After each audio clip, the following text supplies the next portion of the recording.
Bishop Alexander of Alexandria and his presbyter Arius.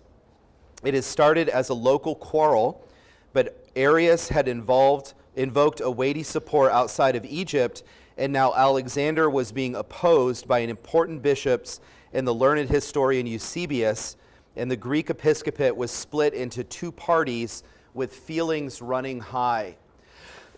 So this is sort of some of the personality that we talked about last week, and that personality was bubbling up in the church as Arius is teaching heresy, and Alexander of Alexandria is defending that, and then he has a deacon named Athanasius, which we have talked about, and this is going to result in the Council of Nicea.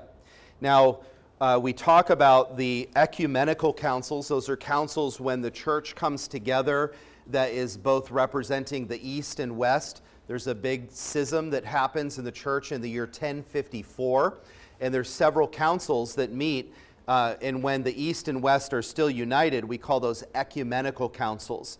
Now, there's more than 4 that are recognized by the Western Church, but after 4, there are a number of historians as well as theologians that question whether those ought to be counted as truly ecumenical councils. So the 4 that are universally accepted would be Nicaea, which we're looking at today in 325, and then the problems that were answered at Nicaea are not fully yet answered, so they come back in Constantinople in 381, and then there's a council in Ephesus in 431, and then the Council of Chalcedon in 451, probably the one that most of you know as the one that is dealing with the Lord Jesus Christ.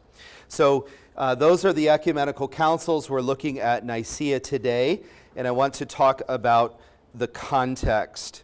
So we've said that there's this controversy between Arius and Alexander as well as Athanasius.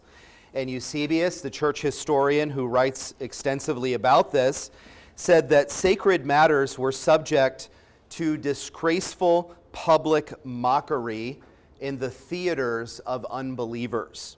So he said that as this conflict is arising, that there are those that do not believe, and they're hearing of the conflicts of the church, and it's bringing disgrace into the church. Now, Constantine the emperor learned that when he was made emperor over the East as well as the West, remember that the empire's put into 4 parts, and then Constantine is emperor over the East, and then eventually there's a battle with the emperor in the East, and we talked about that and how that was 2 weeks ago, and then that unifies the empire again under Constantine.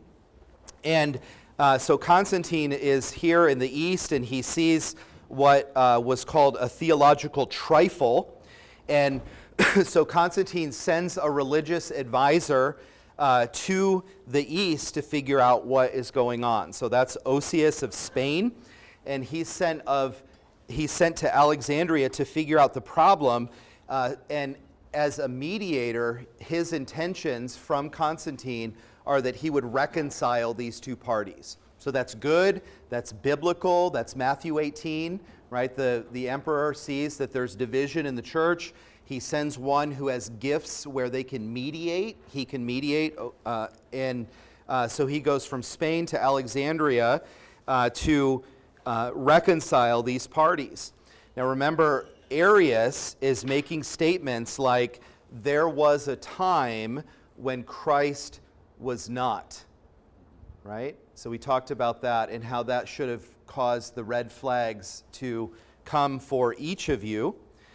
He said that Christ was an exceptional, God-like creature.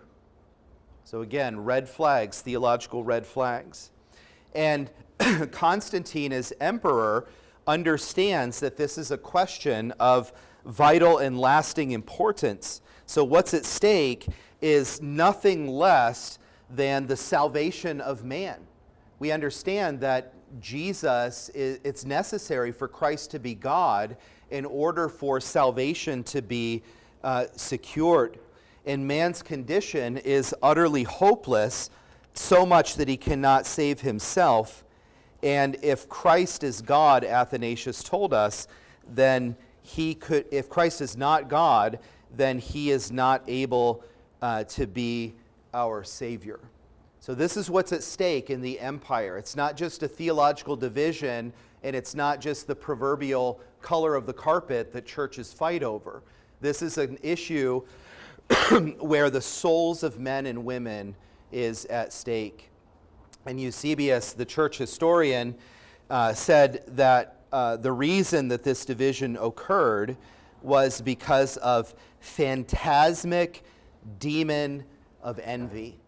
So there's a jealousy that arises within the church as people begin to take sides, and sects, S-E-C-T-S, begin to develop, where there are those that say, we're with Arius, or we're with Alexander, or we're with Athanasius. And that envy of truth is what develops. And Eusebius says there was demonic activity within the church that led to that division. So the church is being mocked, and he says many bishops, especially in the East, are sympathetic to Arius's arguments, and he ignited a tiny spark that kindled into a mighty fire.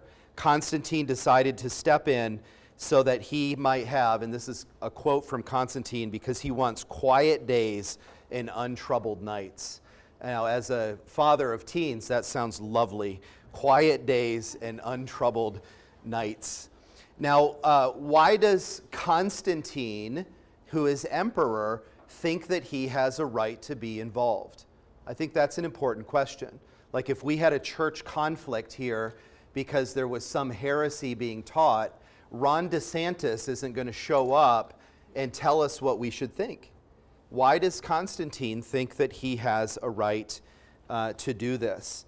And the reason why is because he is the Pontifex Maximus. Now, this is a title that when Constantine was converted, a title that came with him from the Roman religion, from the ancient Roman pantheistic religion. The emperor was the one who was called the supreme high priest. And when Constantine was converted, he took that title and put that onto the church as well, acknowledging or noting that him as a governor has a right to say what the church should do or should not do, because he is the high priest over all the priests within the church. Now, that's something that's very, very foreign to how we think. One said the supreme high priest was a position that belonged to the emperors under the old religion, and Constantine maintained that title when he was converted. He ought to have repented of the title, but he did not. So he thought it was his job to call for the church to fix the problem. And he called a council, and he called it to resolve this problem that we call the Arian controversy.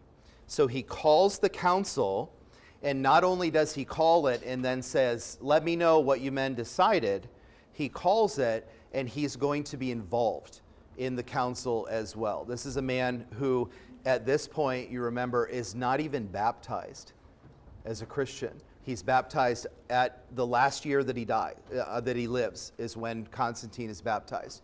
So an unbaptized emperor who is a new convert, the New Testament would call him a novice, has put himself in a place where he's going to call bishops from all over the Roman Empire to come and to resolve a theological dispute.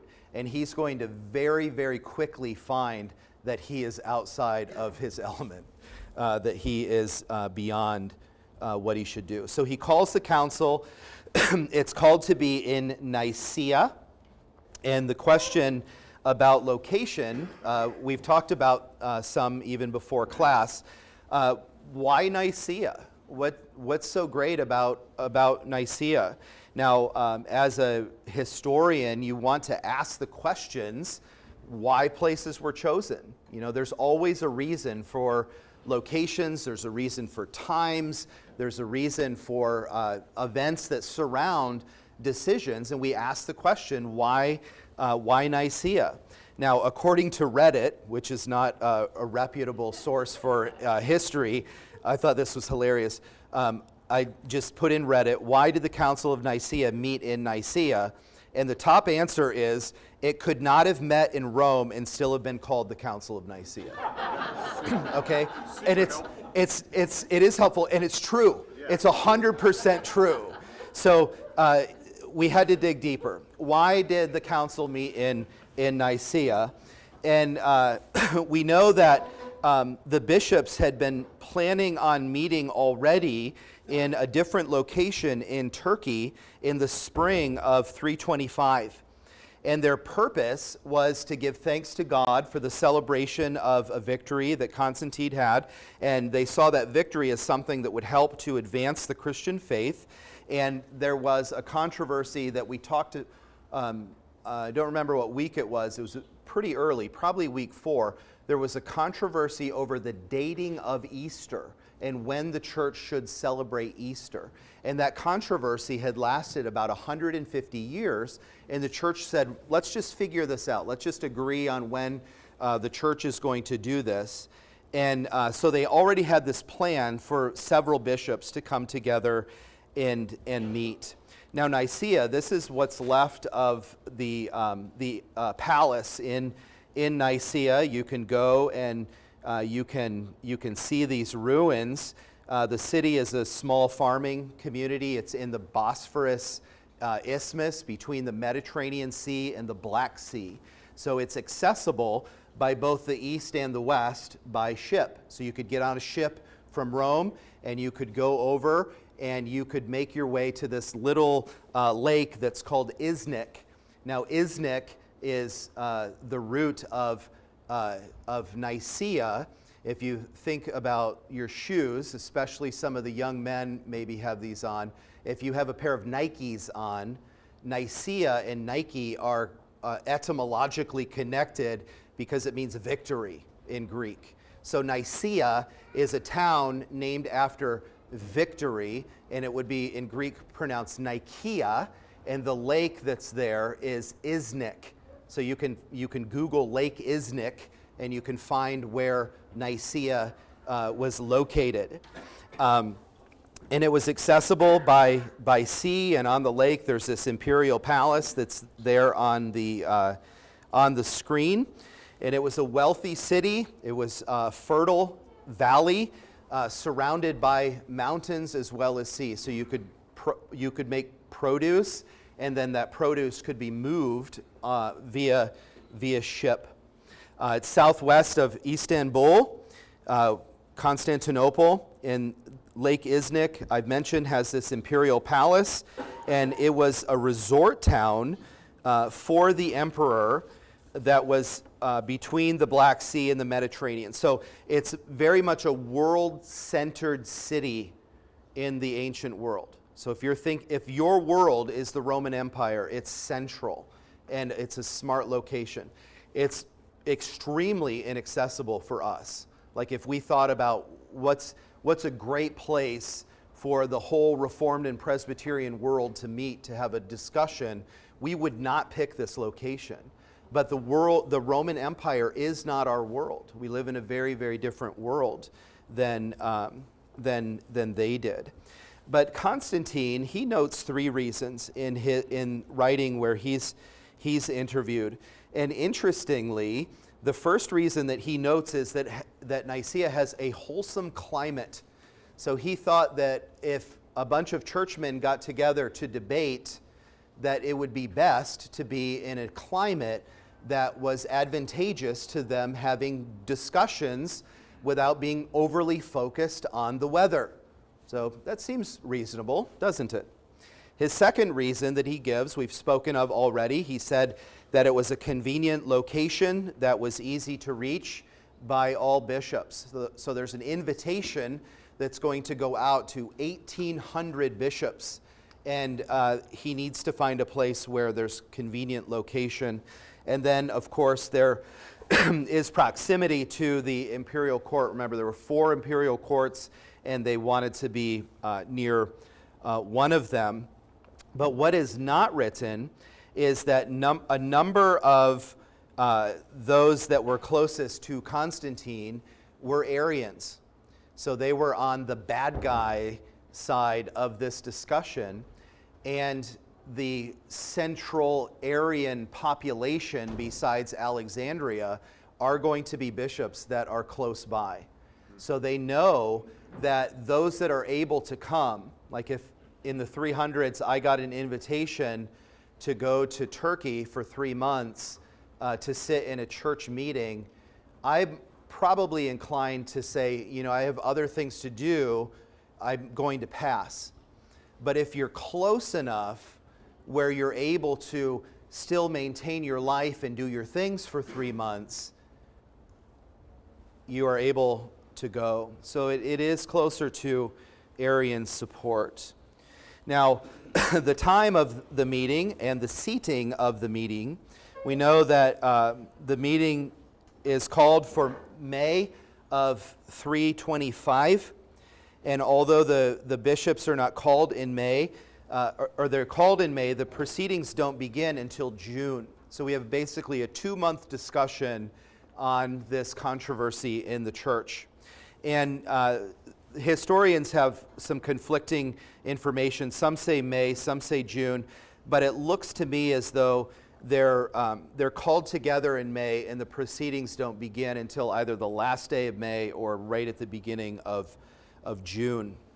And the one account says that the bishops convened in the central assembly room of the palace. We saw the ruins of the palace.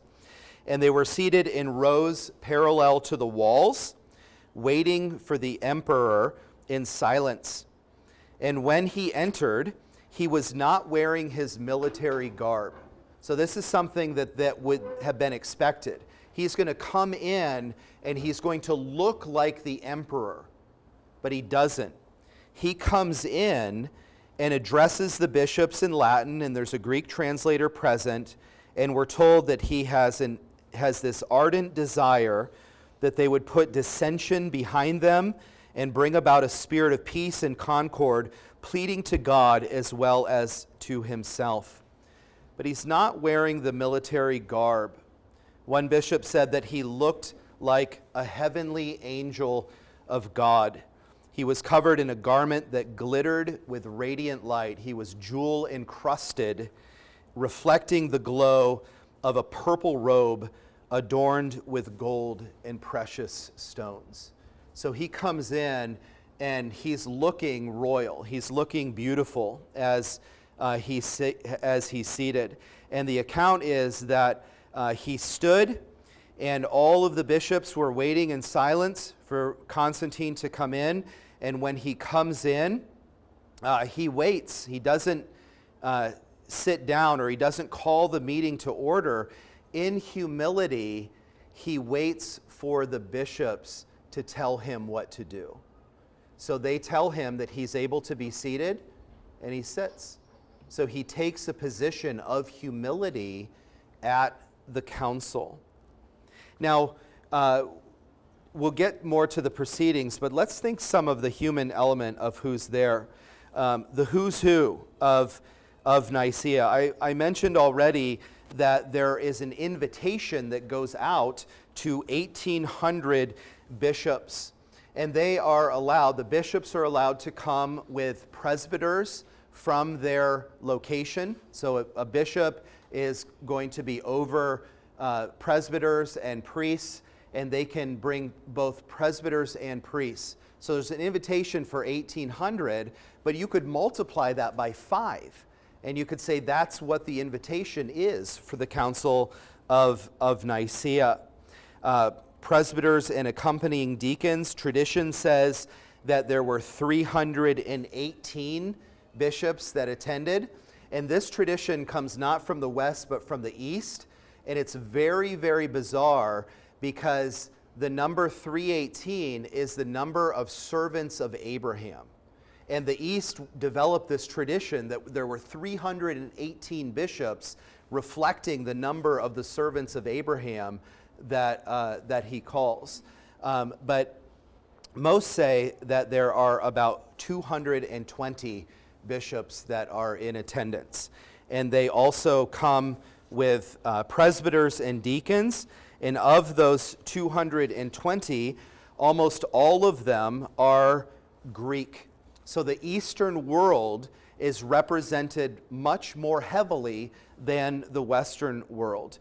Hoces of Cordova, that's in Spain, 2 Roman presbyters were sent by Pope Sylvester. So the Bishop of Rome doesn't even go. He sends delegation to the Council of Nicea. And nevertheless, it's a notable event, and the church feels as though it had never been the same. With this solemn opening, Constantine urged the bishops to pursue peace. So there's very few from the West. I mentioned that Constantine's advisor, Hosius, was there. Some of the Nicaea historians say that Hosius was most likely the moderator of the whole event. So he's the bishop that's closest to Constantine. He is from Spain. He's not an Arian, but he's selected to moderate. And the reason that historians believe that he is the moderator is that he's the first signature on the creed when it's formulated. So a moderator, and then a clerk, the one that takes the notes, and then all of those in attendance. So Hosius is the first signator there. And then the second signator is Hermogenes. So that's a fun name. Hermogenes is most likely the clerk because he is the one that transcribed the final document and made it available for the world to see. And interestingly, there's a historian, an ancient historian that writes on this named Socrates, but it's not that Socrates. And he had a copy of the minutes because he notes things that are written down in the minutes. At that time, they would call them acts rather than minutes, but essentially it's the same thing. So he notes different acts from the minutes, but these are totally lost to history. So we don't actually know all of the decisions made or the reasons why things happened at Nicaea other than first-hand accounts that we have to put together and say, here are the things that were done at Nicaea. And there are reputable historians from that time that's there. So some of the who's who. The first guy here, you guys know who he is, right? Who's the guy with the pig? Anthony, right? So Anthony, the Desert Father, is historically shown with a pig. You remember that. The second guy, and he's doing this, telling us he's second. That's Eusebius. That's a joke. It's Eusebius of Caesarea. So he is the historian. Now, when he goes to the Council of Nicea, he is an Arian. And he's written in defense of Arianism. And he's moved his congregation to believe in Arianism. So he arrives as an Arian. And the third guy, who's the toughie, does anyone know who the third guy is? That's Athanasius. So Athanasius is there. And when Athanasius goes to the Council of Nicea, he's a deacon. So he's not a bishop. He's not a presbyter. He's still a deacon. And as a deacon, he's only 29 years old. So you think of all of these great lights of the church that are gathered. And there's this man who is not even of canon age to be ordained yet as a presbyter. And he's there. And he's active. He has thoughts that are great thoughts. He's a brilliant, brilliant man in the Council of Nicea. But who else is there? All right, so the guy in the upper corner is Arius. We saw that picture of Arius last time. The second one, who's under Arius, that is Hermogenes, and he's got a copy of the record and making a proclamation concerning the record. And the third guy, the one with the pipe and the bag of toys and the mistletoe on his head, that is St. Nicholas. So St. Nicholas is also at the Council of Nicea. He didn't look like this. He's Turkish, right? So he's not like, he doesn't look like me with my beard just totally white. But St. Nicholas is there as well. So we have this tradition that there's 318.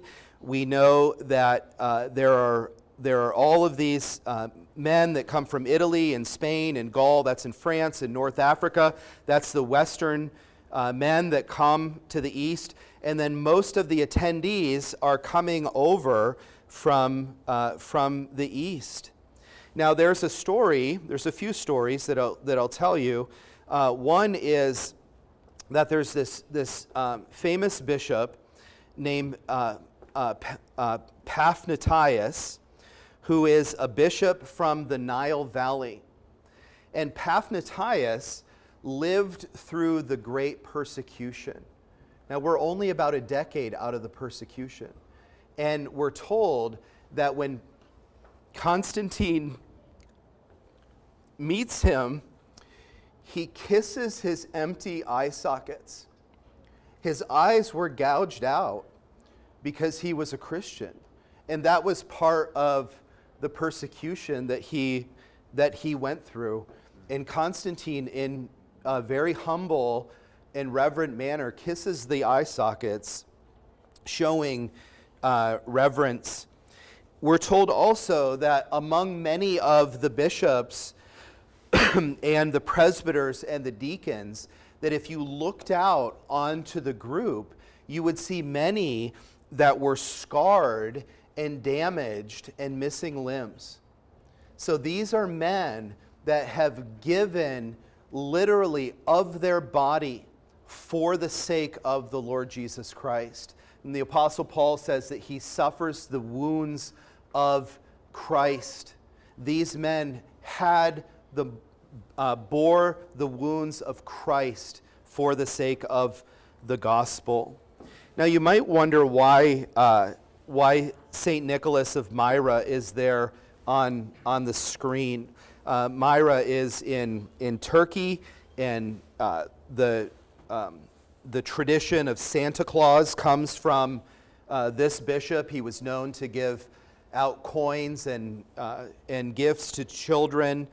But he wasn't just a fat, jolly man that loves kids. During the debates, Arius was defending his position that Christ was merely a man. And we are told that Nicholas punches Arius in the face during these deliberations. So there's a whole bunch of medieval art of these two scrapping at the Council of Nicea. So here's just three of them, and you can tell the two smaller panels are from the Eastern tradition, and the larger panel is from the Western tradition, because artwork develops differently in the East and the West. But we're told that St. Nicholas is said to punch Arius in the face. We're told that Eusebius, who was an Arian at the time, he proposes the adoption of the creed that his congregation uses, which is an Arian creed. And the story goes that Osius, who's moderating, he takes the paperwork from Eusebius and he rips it up in front of the council, and to the applause of the council, because they know this is not where they want to go theologically. So if you can think of the Nancy Pelosi moment after that one Trump speech where it was the State of the Union address or whatever, and Nancy just stands there arrogantly tearing the thing apart. This is what happens with the creed of Eusebius there. But those are just some of the stories. But think of the number. So 220 and then multiply that by 5. There's probably 1,000 people there. Most of them are faceless. We don't know who they are. We don't know what they've contributed to the life of the church. But I want you to remember, and I talked about this last week in our evening service, this is the majority of not only church history and world history, but your family history as well. Most of us are unable to think back 3 generations. Who was your great-great-grandpa? Who was your great-great-grandma? Who was the same on your father's side or your mother's side? What were all their kids' names? What's the connection to all of those? We go back to 325 and we hear some stories and we have some writing, but the majority of those that help protect the Church of Jesus Christ, they're unknown. And that's the reality of church history, that we have those that are faceless and essentially voiceless, and without some scholarly accounts, we realize that most are just simple pastors that are there serving the church. So what are some of the debated issues? Well, we mentioned that Constantine had difficulty following the debates. They were in Latin and then they're translated into Greek. There were charges that were brought against Arius, and those charges were debated. That means that there would be arguments and there would be counter-arguments, and all of this is being translated. There's 2 languages that are being spoken there, and Constantine, in his royal garb, looking like Elton John, he's unable to actually follow the depth of the theological debates that are going on. There's bishops that are bringing local creeds, as Eusebius brought the creed from his church. Those are being debated. Words are being pulled out from those, and the main reason is to solve what we call the Arian problem. But remember, there's other things. There's other things that are debated. There's the doctrinal question that is asked, but also there are churches in Egypt that are trying to be brought more in line with Rome. There's the question of the dating of when the church celebrates Easter. This is the best Easter candy, by the way, so it's not open for discussion. Nicea decided that the Reese's Cup is the best of the Easter candy. But you remember, up until this point, so this is 325, there's essentially 3 positions in the church that are connected to the timing of Easter. The first is connected to Passover, and the church said it's most important to celebrate the death of Jesus. And they celebrated on the 14th of Nisan. So that was one position. The second position was the Lord's Day, following a connection to the lunar calendar and the official start of spring. So you know the lunar calendar and the way things go, and here's a Sunday, and here's when spring starts, so we'll pick that day. And the third, which even at 325 becomes a minority position, there were those that were arguing that no special days should be celebrated at all, that every day is alike, and you celebrate the Lord's Day as it's the Lord's Day. But in this discussion, this is what the final decision was. So whoever the mathematician among us, this is how you choose the date of Easter. This is the formula for choosing the date of Easter. And that's what Nicaea decided on. Now, besides Easter, there's this group of Christians in Egypt that were lapsed during the time of persecution, and they debated on how to bring them back in to the church and to restore them. But a lot of their time was spent on canons or canon law. There were issues of discipline and organization in the church that were debated. So there were 20 canons that were decided, and this is the beginning of what's called canon law. So canon number 1, I won't share all of them. Canon number 1, castrated men cannot be pastors unless the barbarians castrated you, or unless you were castrated for medical reasons. But if you castrated yourself for Christian discipline, like as a way to avoid lust, you're not going to be a pastor. You're not allowed. So that's canon 1. Canon 2 is you cannot be a bishop if you're under the age of 30, canon age. Number 3, pastors and elders must not have a female disciple living with them that's not their mother or sister. Okay, so if you have a woman that you're discipling, you can't have her live with you. That's inappropriate according to Nicea. Number 5, if you're excommunicated, you will be reinstated to the church that you were excommunicated from. That's beautiful and brilliant and very practical. 6 through 7 dealt with the patriarchies of Rome, Alexandria, and Antioch. So we begin to see the centralization of power in cities of the church. So Rome, Alexandria, and Antioch in 325 are still all equals. The Roman elevation of the Patriarchy of Rome or the Bishopric of Rome, that's not happened yet in the life of the church. There's 3 major cities that are equal. And then this discussion is strange, but Jerusalem gets honored over Caesarea, and it causes a conflict between the pastors in Caesarea and Jerusalem. And they're like, there's hardly any Christians left in Jerusalem. Why are they being elevated? And the Nicaea decided that because of the historic value of Jerusalem, they should have more honor than Caesarea. Okay, whatever that means. Number 9 through 11 deals with those that fall away from persecution and their abilities to be reinstated as ministers. Number 14, a catechumen, that's somebody that's studying to become a Christian, who lapses, needs to wait 3 years before he can become a catechumen again.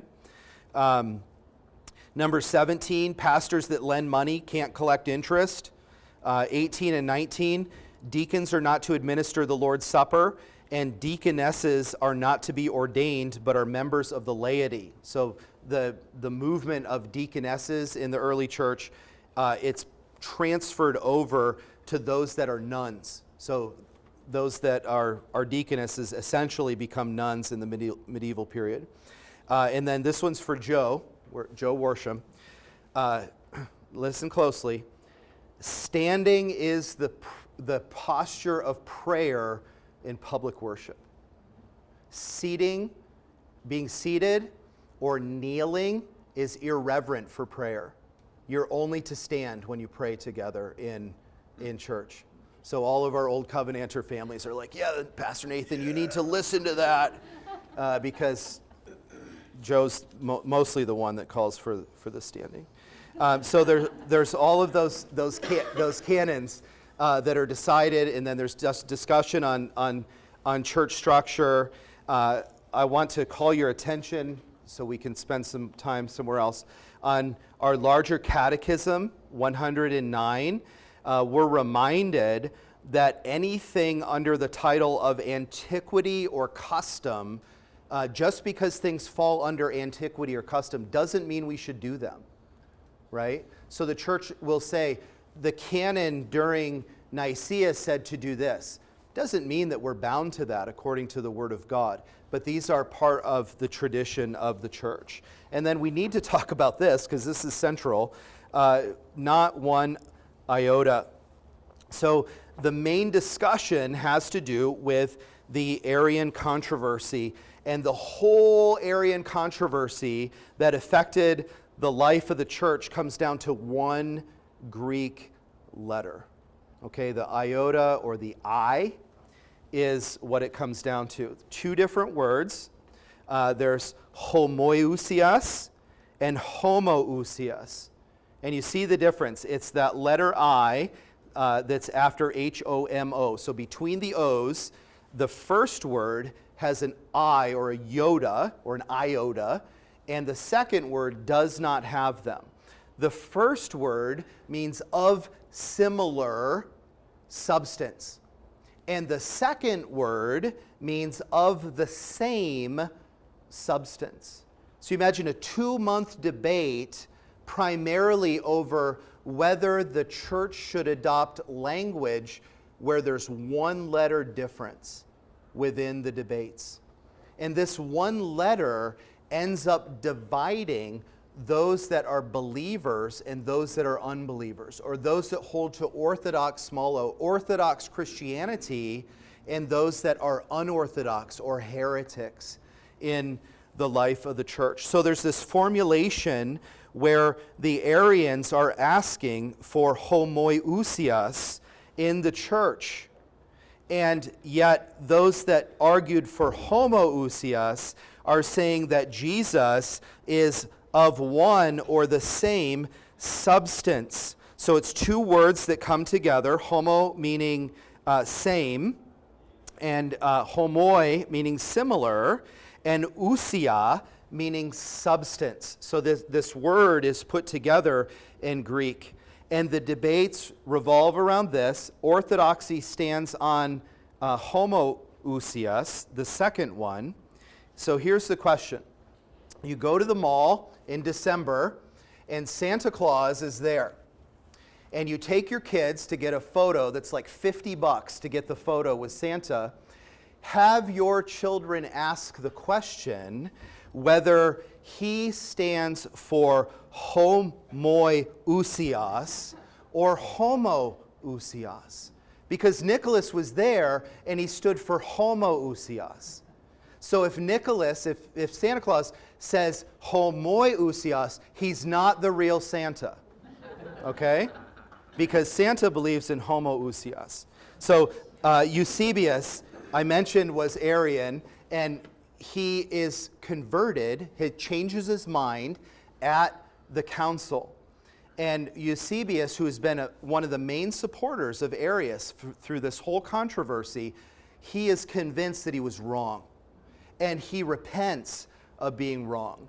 And he writes a letter to his congregation so that it would get there before he did, because church gossip travels fast, even in the ancient world. So he wanted the letter to get there before he did. And here's some of what he writes. He says, "Now this declaration of faith being propounded, we did not neglect to investigate the distinct sense of the expressions of the substance of the Father and consubstantial with the Father. Whereupon questions were put forth and answered, and the meaning of the terms were clearly defined, when it was generally admitted that ousios simply implied that the Son and the Father indeed is of the Father indeed, but does not subsist as a part of the Father. To this interpretation of the sacred doctrine, which declares the Son is of the Father, but is not of part of his substance, it seemed right to us to assent. And on the same grounds, we admitted also the expression begotten, not made, foremade, they say, is a term applicable in common to all creatures which were made by the Son, to whom the Son has no resemblance. Such is what I have to state to you in reference to the articles of faith which have been promulgated, in which we have all concurred." So he accepts the Council of Nicea. He sends the decision. He writes in the note for his congregation why they chose to do what they did and why he assented to it, because he thought it was biblical and right. Now, we know that the final creed of the Council of Nicea is amended in 381. So the Nicene Creed that you may see in the back of a hymnal or that you may hear recited in a church, it's not actually the creed that was decided upon at Nicaea, because it was amended at Constantinople in 381. But I just want to note what is highlighted here. These are the anti-Arian statements of the Nicene Creed. So when you hear Christians recite the Nicene Creed, realize that these lines, from the substance of the Father, God from God, light from light, true God from true God, begotten not made, of one substance with the Father, through whom all things came into being, things in heaven and things on earth. These are statements against Arius, and they're statements that propound truth as to who Christ is. So 325, the church begins confessing against Arius and against false doctrine and saying, we believe this about Christ. And the church still confesses that. Our church confesses the Nicene Creed, and if there's any visitors here from evangelical churches or Roman Catholic churches or Eastern Orthodox churches, the true church confesses this to be true. So what do we say in conclusion? Our own Westminster Confession of Faith says, all synods or councils since the apostles' time, whether general or particular, may err, and many have erred. Therefore, they are not to be made the rule of faith or practice, but they are to be used as a help in both. Okay? We are not bound to the Nicene Creed in the same way we're bound to the Scriptures, but it's a help. It's a help to us. And then some final words. As the council closed, there were 17 bishops that voted against the adoption of the creed. So 220, about 17 of them vote against it. Some called the creed a dangerous innovation because it's the first time the universal church is accepting a creed and saying, we believe this together. Some former Arians repented and voted in favor of the creed. Arius himself was given opportunity to sign the creed and to affirm it, but instead he chose to go into exile. And 2 others would not subscribe to the creed, and they were also exiled from the Roman emperor. But I think that the words of Eusebius are great.